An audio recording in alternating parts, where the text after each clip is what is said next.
Hi, this is Lou with MeterBuilder. In this video, we'll show how to calibrate an RF current sensor to measure RF amps. We could have used the MB-1 analog meter to display RF current, but instead we'll use an analog meter with a custom scale that's better optimized for RF measurements. That's the one we're showing now. This also will give us an opportunity to show how to calibrate linear scale meters. Even though linear scale meters are the simplest to calibrate, we haven't shown how to do that yet in any of the previous videos. Of course, after we get done calibrating a sensor for RF current, we'll be able to use MB-1's numeric displays and bar graphs as well. Now the panel meter calibration that we'll do will be similar to calibration of the MFJ jumbo meter that we showed in an earlier video. But this one will be quite a bit easier since the scale is being calibrated linear, and with a linear scale, calibration only has to be done at a single point, namely the full scale value. Likewise, calibration of the RF current sensor will be similar to earlier videos where we showed calibration of an inexpensive Radio Shack coupler, and another video where we showed calibration of the Bird watt meter elements. For convenience in this video, I'm using the current sensor of an MFJ unit that I'm showing in the video now. But there's a wide selection of circuits for simple RF current sensors on the web. And there's also a schematic of one in the 2012 ARRL handbook.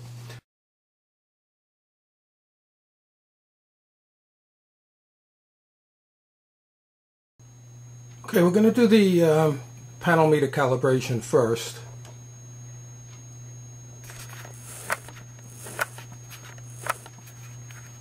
As with setting any setting on a meter or doing any setup, the first thing to do is to make sure that you have the appropriate menu. So let me make sure that the panel meter menu is showing on line 4. Then I'll hit the setup button.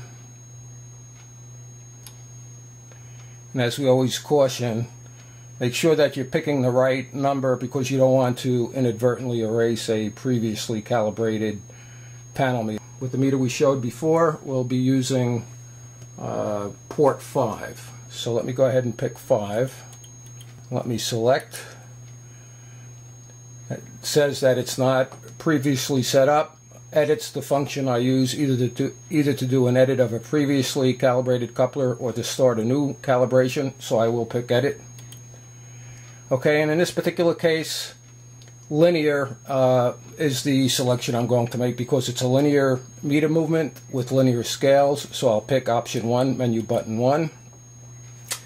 And it tells me to adjust the pot, the trim pot, past full scale. I've already made that adjustment. At this point you would adjust the pot until it basically sits at the needle stop. That gives you the opportunity for the soft overrange if you want to program that in. In any case, you should always go a little bit beyond full scale. Okay, so we have the trim pot adjusted. It's telling me to hit any menu button to continue. It's asking me for the number of ranges. With a linear meter, a linear scale meter, I can pick up to 12 ranges. But on this particular meter, I've got 3 ranges, 1 amp, 3 amps, and 30 amps. So 3 is the correct number. If I wanted to increase it or decrease it, I'd hit the up or down button, menu button 1 or 2. Let me go ahead and hit select to select the fact that I'm picking 3 ranges. The full scale unit of the first scale is 1 amp. So let me use M2, the down button, to go to 1. Now the units are showing watts, but again we're really calibrating an RF current sensor here, so we're dealing with amps. So I'll register that as the first scale.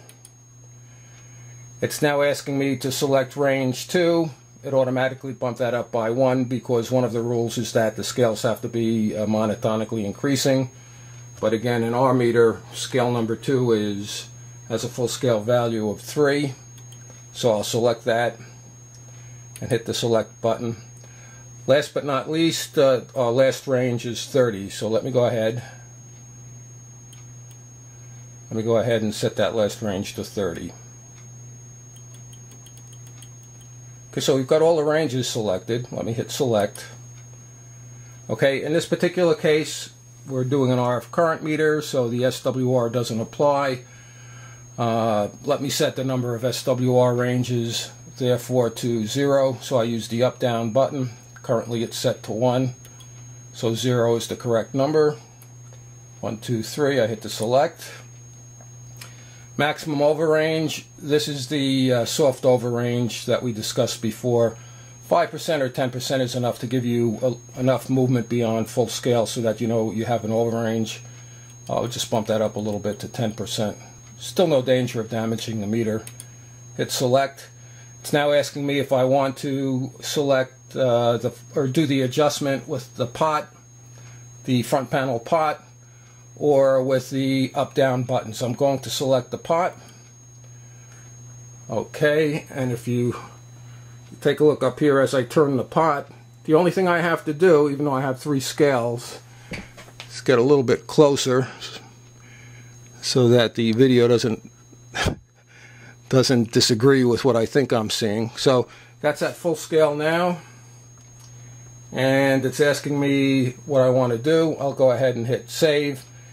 If I wanted to do a trim operation, kind of a nudge factor, I would hit trim and it would give me an up down button, but that's usually not necessary, so I'll just go ahead and save. And now it's asking me if I want to save all settings. The meter is calibrated, and it's now asking me if I want to test. So what test does is it simply drives the meter to full scale. And as you recall, with the nonlinear meters, the test would walk us through each of our calibration points. But here with the linear meter, we have a single calibration point. So that looks pretty good. If it didn't, we'd go into the edit function and just modify it up or down as appropriate. So we can go ahead and exit. Our panel meter for RF current measurements is set up now, so we can go ahead and calibrate the RF current sensor. Before I leave the panel meter, I did want to point out, if you're driving your transmitter into a 50 ohm load, just from the normal I squared R power formula, 1 amp would correspond to 50 watts, 3 amps, our second scale, would correspond to 450 watts, 30 amps would correspond to 45,000 watts. Now, obviously the last case is not something we'd use in amateur radio, but it could apply, you know, to a small commercial station. Of course, you can design a meter with any scale values you would like and program them into MB-1. But anyway, that's the particular scales we have now, and that's what we're going to go ahead and use in the remainder of this example.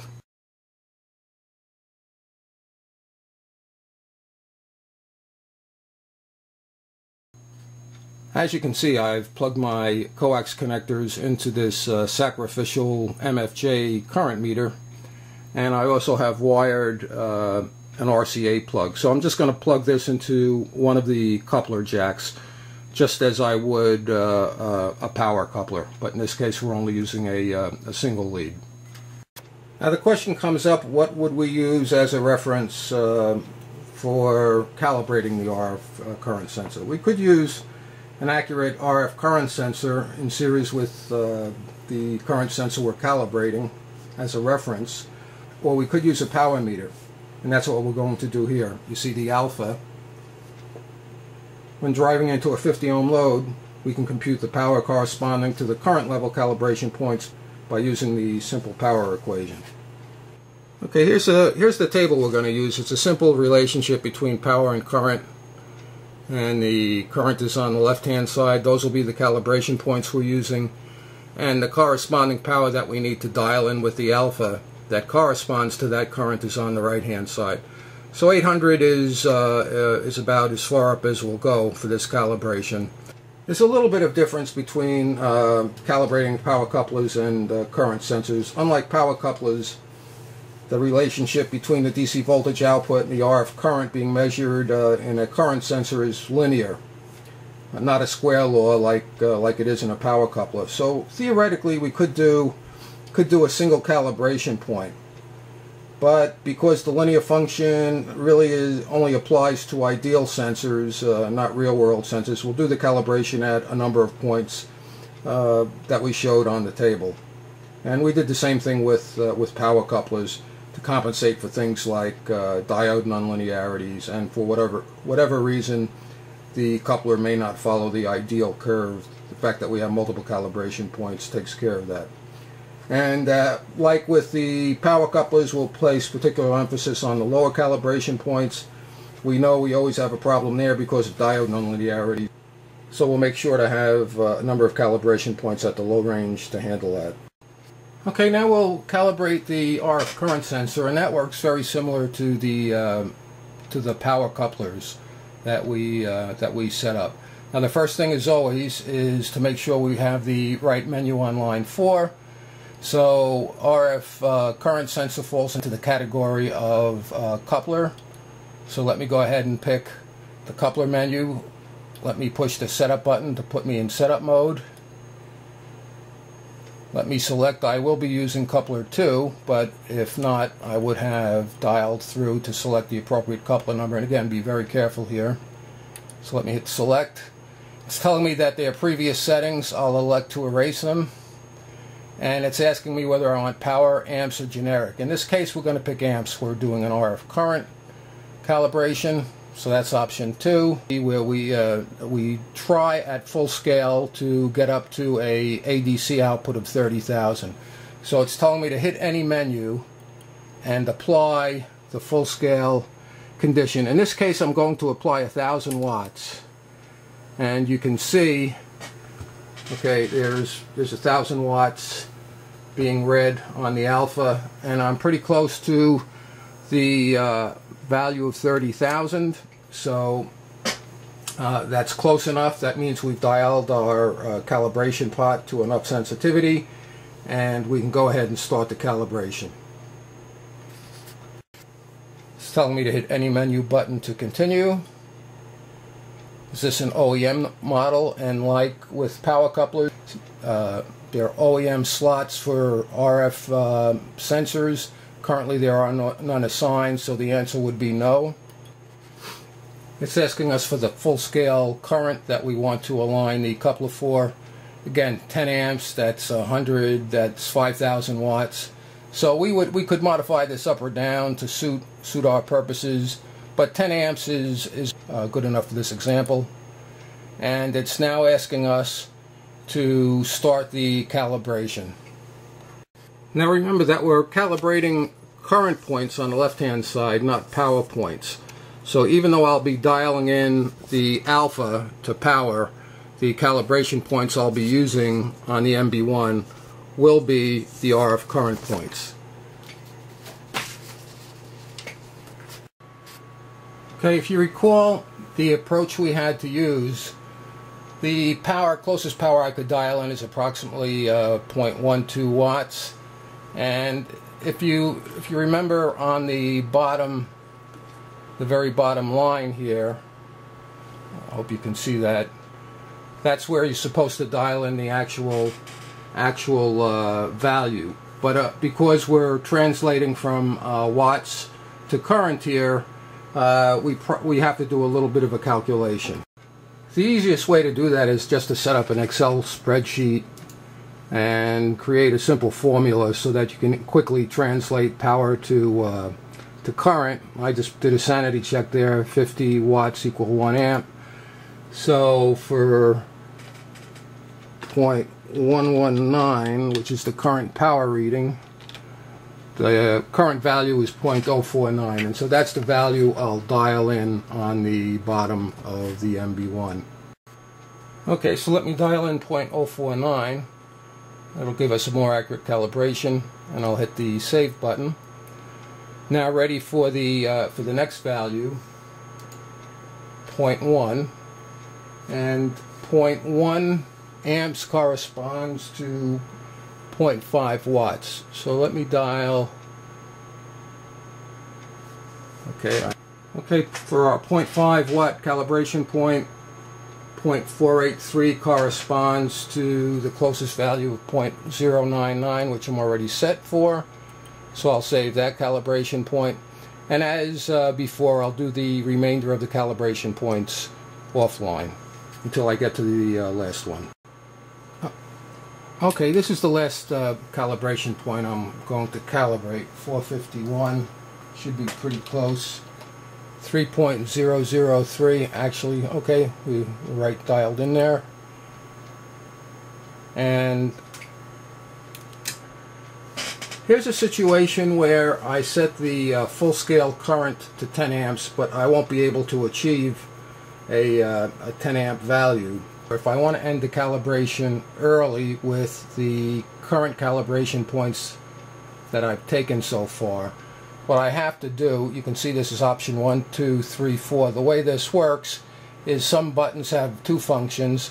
The N button is a long push of menu button 4. The delete, if I wanted to delete a calibration point, would be a short push. So I'll go ahead and end the calibration and save the points that I have. Save all settings to EEPROM. Okay, so our RF current meter is now calibrated, and we'll go ahead and get ready for some A/B comparisons.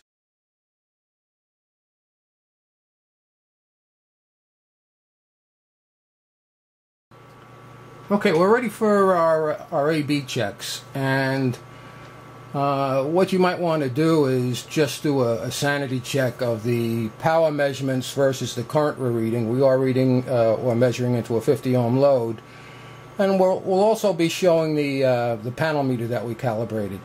What we're showing here is instantaneous current, and what I'm showing here is the current full-scale range of the panel meter. Now, just to briefly walk you through that, remember I have 3 scales, 1, 3, and 30. Now once I exceed 1 amp, okay, you saw it auto range into the second scale, the 0 to 3 amps, and that's what's being shown here. Again, you can display configuration information on here, and once the 3 amps is exceeded, okay, we're in the 30 amp range. But again, I just wanted to show you that the panel meter is tracking. Let me go to a lower range. Okay, we're at 1.21 reading on the top range. Let me see if I can write about 1.5.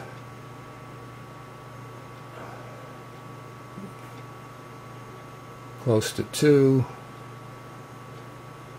2.5 amps.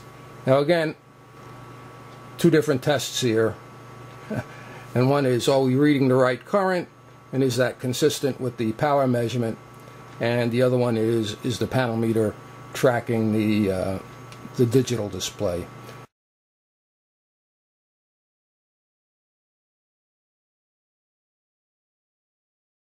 So let me go ahead and do some low current measurements. 0.878 watts, it's telling me I have 0.14 amps. See if I can go a little lower. Okay, 0.05 amps, it's telling me I've got 0.115 watts. 0.48 amps, it's telling me I have 11.92 watts. Again, I'll just go ahead and dial through some values, and again, we can do sanity checks offline. 0.74 amps, 28.03 watts. 1.19 watts, 1.19 amps, 71.8 watts. 2.1 amps, 220 watts. 2.9 amps, 430 watts. Let me go to a higher range, 709 watts, 3.71 amps, 2.9 amps, 430.6 watts, 324.4 watts, 2.54 amps, 89.56 watts, 1.30 amps. So it'd be interesting to do some calculations offline and see if those numbers line up. Hopefully they will, and we've just gone ahead and put a current measurement capability into MB-1. And actually we have the capability of hooking up analog sensors too, so MB-1 can be used with a variety of analog sensors for non-radio applications. One thing to note, even things like peak power, if I go ahead, let me go ahead and set D2 is now peak current, so you can see it's holding the peak. I'm basically just swinging up the current and bringing it back down, and so the peak functions, the average function, the digital filtering, the alarm functions are all available with current readings as well as with the generic meter readings. So I hope this was as entertaining to you as the other videos we put together. And as usual, if you have any questions, the email address is support@MeterBuilder.com. Okay, thanks again for joining us.